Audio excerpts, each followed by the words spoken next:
Hello everyone, good morning. তো কেমন আছো তোমরা সবাই? আজ হচ্ছে খুব বৃষ্টি, আর তাই ভাবলাম বাড়িতে যেহেতু আজকে সানডে, তো একটু চিলি চিকেন বানালে কেমন হয়। তো আমি ফার্স্টে চিকেনটাকে ম্যারিনেট করে এখানে রেখে দিয়েছিলাম, তারপরে পেঁয়াজ আর ক্যাপসিকামটা কেটে নিয়েছিলাম। তো আমি একে একে এবার চিকেনের পিসগুলোকে ভেজে নিচ্ছি, এখানে রাখা রয়েছে। তো তারপরে আমি ফার্স্টে তেল দিয়ে পেঁয়াজগুলোকে ভেজে নিচ্ছি, পেঁয়াজগুলোকে আমি গোল গোল করে কেটে নিয়েছি। আর তারপরে পেঁয়াজটা হালকা ভাজা হয়ে গেলে ক্যাপসিকামটা দিয়েও ভেজে নিচ্ছি। তো হালকা হালকা করেই ভাজবো, কারণ চিলি চিকেন একটু বেশ দেখা যাবে, ভালো লাগবে।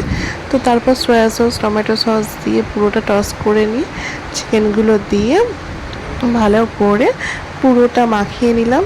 তো দেখো তোমরা কীভাবে আমি পুরোটা মাখিয়ে নিচ্ছি চিলি চিকেনটা।